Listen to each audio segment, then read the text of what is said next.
How is it that we have more tips and tricks, tools and technology, calendars and checklists than ever before, and yet we still always seem to be behind? How is it that we work longer hours? We're moving faster than we've ever moved in history, and yet we never seem to be caught up? How is it that we know more about time management today, and yet stress is at an all-time high? A couple years ago, it was early on a Saturday morning.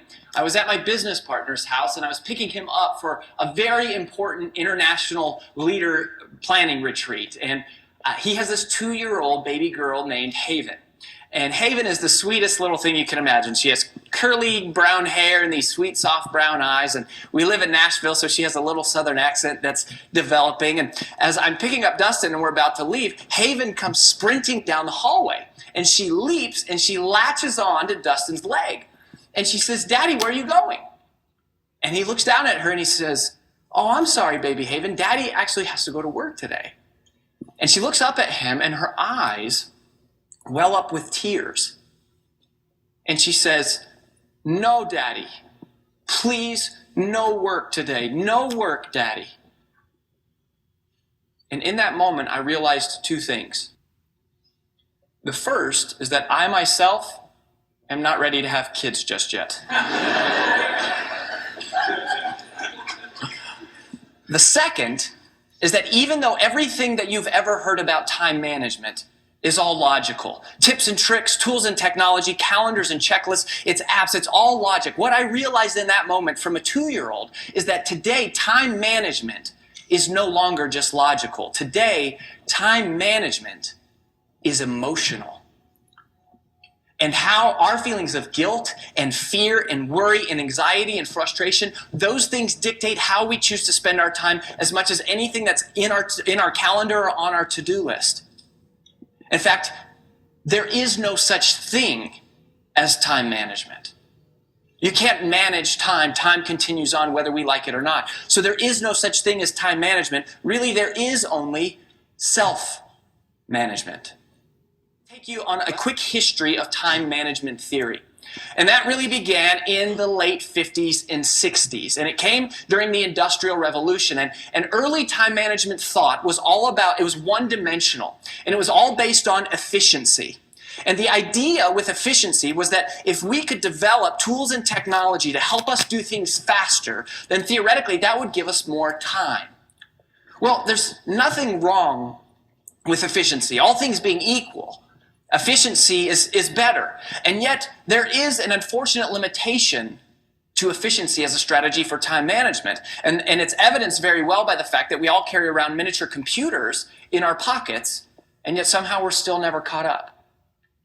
Well, in the late 80s, Era 2 time management thinking emerged. I feel like it was pretty much single-handedly ushered in by the late, great Dr. Stephen Covey. And Dr. Covey introduced what we are referring to as two-dimensional thinking. He gave us something called the time management matrix, where the x-axis was urgency and the y-axis was importance. And the beauty about this was that it gave us a system for scoring our tasks. And then based on how they scored in these two areas, we could prioritize tasks one in front of the other. Prioritizing is all about focusing first on what matters most. And for the last 20 years, this has really been the pervasive mode of thinking as it relates to time management theory. And it's not that there's anything wrong with prioritizing. In fact, prioritizing is as valuable a skill today as it ever has been in history. And yet, even though we throw that word around like it's the end-all be-all to time management theory, right? We say, get your priorities in order. Or it's just, you don't have the right priorities.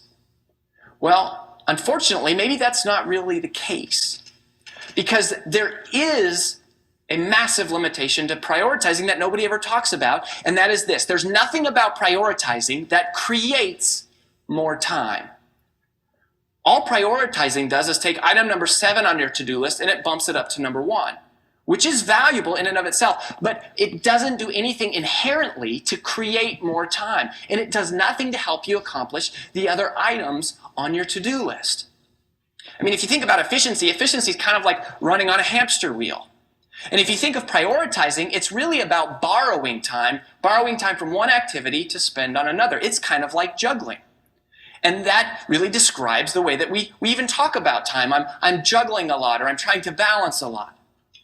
And in that paradigm, there's only two strategies. One is to do things faster or to do more things. And that is what the world kind of feels like, right? How does it feel to know that really all we are is a bunch of juggling hamsters sprinting towards an inevitable crash landing? You cannot solve today's time management problems with yesterday's time management thinking. While most people only make decisions based on urgency and importance, multipliers are making a third calculation which is based on significance. And if urgency is how soon does something matter, and importance is how much does it matter, then significance is how long is it going to matter. It's a completely different paradigm. It's adding on to what is there. It's in with the old, but it's also in with the new. Because most of us, if you think about the modern day to-do list, which is one of the key strategies or tools that we have, we ask ourselves, when we assemble our to-do list, we say, what's the most important thing I can do today? But that is not how multipliers think. Multipliers instead ask the question, what can I do today that would make tomorrow better? What can I do right now that would make the future better? They're making the significance calculation. See, when I say multiply your time, that might sound a little bit superfluous. It might sound like an over-exaggeration, but it really is not. Now, while it is true that we all have the same amount of time inside of one day, 24 hours, 1,440 minutes, 86,400 seconds. And there's nothing that any of us can do to create more time in one day. But that's exactly the problem. That type of thinking is the problem. What we have to do is break out of that paradigm and instead think about tomorrow. And that brings us to the premise for how you multiply time. The way that you multiply time is simple.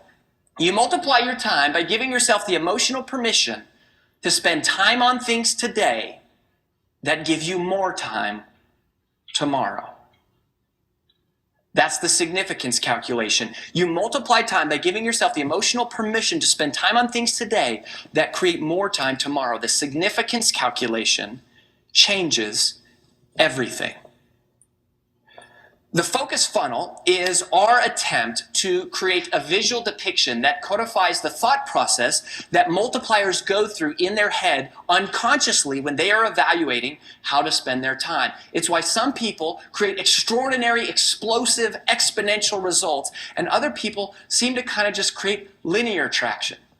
And it works like this. If your tasks all come into the top of the funnel, the first question a multiplier asks is, can I eliminate this? Is it even worth doing? It's another example how everything you know about time management is wrong, or at least that it has changed, because most of us use to-do lists, and multipliers realize that next generation time management has much more to do with what you don't do than what you do. Time multipliers realize that perfection is achieved not only when nothing more can be added, but when nothing more can be taken away. It is the permission to ignore.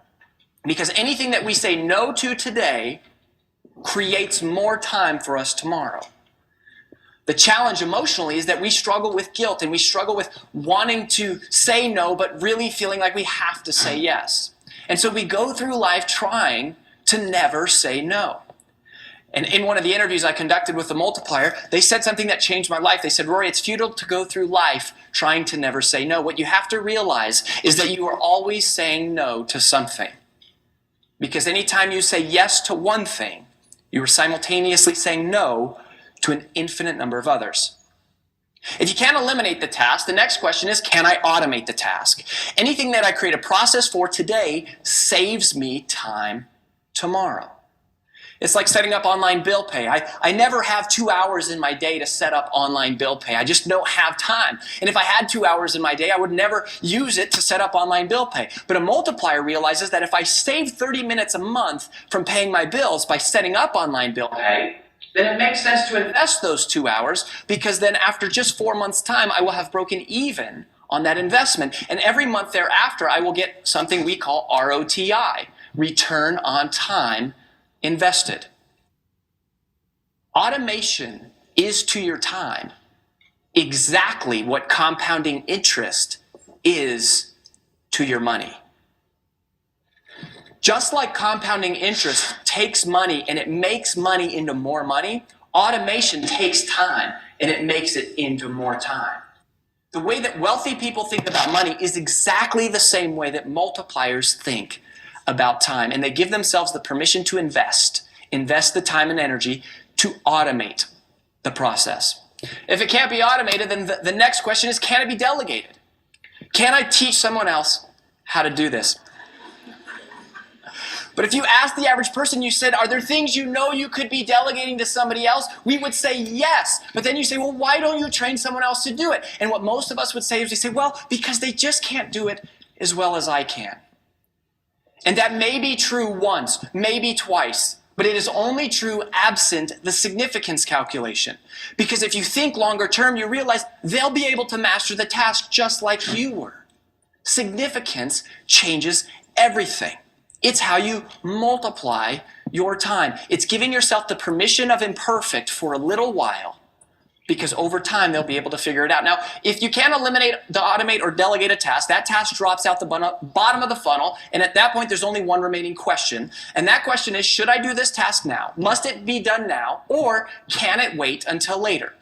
If the task must be done now, then that's what we call concentrate. It's the permission to protect. All right, the permission to protect. It's all about focus and eliminating distractions. And honestly, there's nothing all that exciting or new there. However, if you ask the question, can this wait until later? And you decide that the answer is yes, then that's not eliminate, automate, or delegate. That is what we call procrastinate on purpose. Procrastinate on purpose. Now, you're not going to procrastinate on it forever. You're going to pop that activity back to the top of the funnel, at which point it will enter into a holding pattern where it will cycle through the focus funnel until inevitably, one day, eventually, one of the other 4 strategies will be executed on whatever that task is. And what you find is that if something can continually wait, often what happens is you eventually develop the courage to do what you should have done in the first place, which was eliminate it. Or you discover a system for how to automate it, or someone rises up to the call of leadership. They rise up to the occasion, and it ends up being delegated. Or it ends up becoming something that is significant enough for you to spend your time on. Waiting to do something that we know we should do but we don't feel like doing, that's procrastination. That's the killer of all success. But waiting to do something because we're deciding intentionally that now's not the right time, that isn't procrastination. That isn't the killer of success. That's a virtue. And it's an art form that the world really needs, which is patience. The patience to put off the insignificant things, like checking email 24 hours a day, 7 days a week.